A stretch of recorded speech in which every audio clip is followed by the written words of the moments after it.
बिस्मिल्लाहिर्रहमानिर्रहीम। अस्सलाम वालेकुम नाज़रीन, आप देख रहे हैं अनोखा अंदाज। मैं आपका होस्ट जमाल सिद्दीकी। उम्मीद करता हूँ आप खुश खुर्रम होंगे। नाज़रीन कराम, कल जो मदीना मुनव्वरा में हुआ उसके बाद तो आप असल मुद्दे को भूल गए। असल मुद्दा क्या था? वज़ीर आज़म शहबाज शरीफ साहब अपने वफ्द के साथ क्यों गए थे वहाँ पर? उम्रा करने की गर्ज से गए थे। पहले मामलात कुछ और थे। पहले PIA का प्लेन बुक करने की कहानी आई सामने। उसके बाद ये देखा गया कि जो 60 से 70 करोड़ रुपए का खर्चा आ रहा था वो हुकूमती जेबों पे आ रहा था, जिसकी आवाम में शदीद तरीन मुखालफत की गई। जिसके बाद कमर्शियल प्लेन पे कहानी आ गई।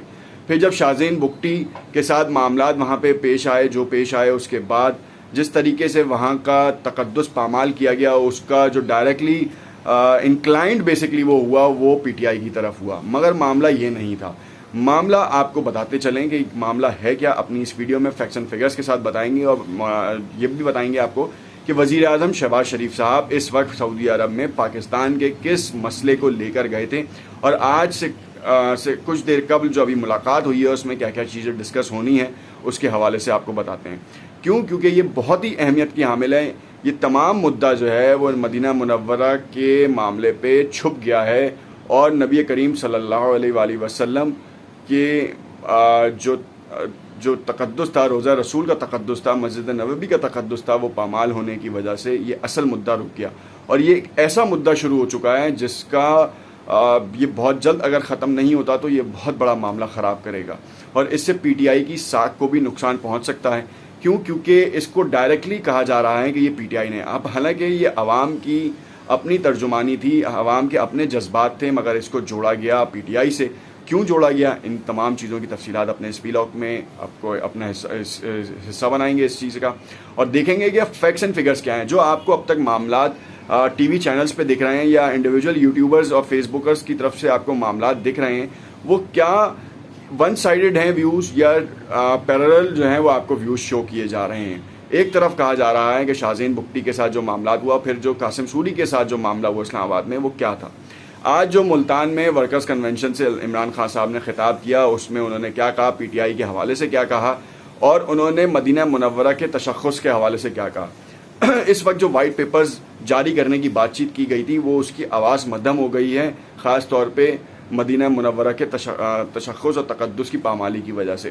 क्योंकि ये इतना बड़ा मामला बन चुका है कि बहैसियत मुसलमान हम सब इसकी मज़म्मत करते हैं। इनफैक्ट PTI की आला क़यादत भी इसकी मज़म्मत करती है, मगर इसका दोष दिया जाता है। इन सब को मालूम है कि ये PTI ने नहीं कराया, ये अवाम ने किया, मगर इसको दोष क्यों दिया जा रहा है ये बड़ी एक जानने की अहम वजह है, जो कि आज हम अपने इस व्लॉग में हिस्सा बनाएंगे।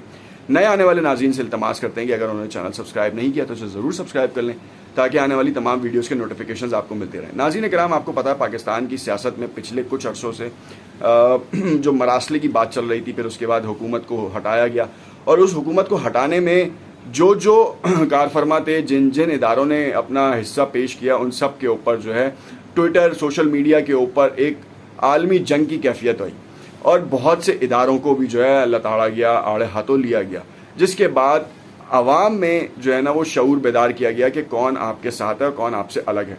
अब ये बात आपको बताता चलूँ कि इस वक्त इमरान खान ने लोगों को शऊर तो दिया, मगर वो शऊर शायद जो है वो काबू से बाहर रहा, जिसका जो है हमने अमली मिसाल जो है वो हमने अब से एक दिन कबल मदीना मुनव्वरा में देखी, रोज़ा रसूल के ऊपर देखी, जहाँ पर लोग अदब अदाब से बात की जाती है। वहाँ पर तेज़ आवाज़ में बात करना मना है, ममनू करार दिया जाता है, अच्छा नहीं समझा जाता। वहाँ पर ऐसे नारेबाजी करना, पॉलिटिकली नारेबाजी करना किसी भी तौर पर काबिल कबूल नहीं, जिसकी मुमानियत जो है PTI के लीडरान ने भी कर दी और उसके साथ साथ इंडिविजुअल्स ने भी की, जो कि हमें मानना पड़ेगा। अब इस बात को अब बतंगड़ बनाना और इस बात को पॉलिटिसाइज करना ये पॉलिटिकल पार्टीज़ का काम है। वो करेंगे इसको क्योंकि वो इसके अगेंस्ट में मामलात को हल करेंगे, क्योंकि इमरान खान के खिलाफ करप्शन का कोई मुकदमा नहीं है। फरागोगी का जो मामला चल रहा है वो अब तक सिर्फ लफाजी पे मुहित है, उसके खिलाफ कोई कानूनी कार्रवाई नहीं हुई। अगर ऐसी है, फैक्ट्स एंड फिगर्स हैं, तो अदालतें जितनी जल्दी जल्दी फैसला देती हैं फरागोगी के खिलाफ भी फैसला दें, ताकि आवाम को ये मालूम हो कि फरागोगी के थ्रू जो है वो PTI या इमरान खान ने चोरी की है या पैसा करप्शन की नज़र हुआ है। चाहे जहांगीर तरीन का शुगर स्कैंडल हो, उसके ऊपर भी खिलाफ कार्रवाई की जानी चाहिए और उनको भी कटहरे पे लेकर आना चाहिए, क्योंकि आज वो वतन वापस आ गए। अब सीन ये है कि इस वक्त मामले को 180 डिग्री चेंज कर दिया गया। मामला ये था कि वज़ीर आज़म शहबाज शरीफ साहब सऊदीया में मोहम्मद बिन सलमान से मिलने गए थे और अपने मामलात को हल करने गए थे। मुल्क की इकनॉमी को स्टेबलाइज करने के लिए, मामला तय करने के लिए सऊदी अरब को बड़ा भाई मानकर उनसे इमदाद की अपील करने के लिए गए थे। इसके अलावा और कोई वो काम नहीं है। क्यों? क्योंकि ना तो सऊदी आपको तेल फ्री में दे रहा है, ना ही वो डिस्काउंट रेट में दे रहा है, ना ही वो आपको कर्जा जो है वो बगैर इंटरेस्ट का दे रहा है। इंटरेस्ट बेस्ड कर्जा देता है सऊदीया। अगर आपकी जानने में ये बात नहीं है तो ये बात आप मान लें और जान लें और देख लें और इसको रिसर्च कर लें कि सऊदीया ने माजी में भी जितना कर्जा दिया है वो इंटरेस्ट पर दिया है। हमारे ज़खायर में वो रहेगा, इस्तेमाल नहीं कर सकते, उस पर इंटरेस्ट देना पड़ेगा हमें। अच्छा, उसका फ़ायदा ये होता है कि डॉलर जो है वो लेवल में रहता है। जब सऊदीया को कर्जे की किस्त वापस करनी होती है तो फिर हमारे यहाँ डॉलर डगमगा रहा होता है और इसी तरीके से वापस हो जाता है। अभी तो चाइना को आप देख लें कि चाइना ने कितनी हमारी मदद की है। क्या वो इंटरेस्ट पे दे रहा है या विदाउट इंटरेस्ट दे रहा है? ये सवाल आप पे छोड़ता हूँ। आपको मालूम हो जाएगा कि बड़ा भाई कहलाने वाला मुल्क क्या कर रहा है और एक दोस्त कहलाने वाला मुल्क क्या कर रहा है आपके साथ। अब रशिया ने 30% कम तेल की पेशकश की। सऊदीया आपको तेल भी नहीं दे रहा, आपको जो है वो इमदाद भी नहीं दे रहा, आपको जो है वो यमन में वॉर में घसीट रहा है, आपको जो है वो तमाम उन मामलात में घसीट रहा है जो मुल्क के जवाल का सबब बन रही हैं। इमरान खान जब वजारत की कुर्सी पे थे, वजारत उस्मा की कुर्सी पे थे, तो उन्होंने पाकिस्तान की बेहतरी के करने वाला इकदाम इस्लामी ब्लॉक का क़याम था।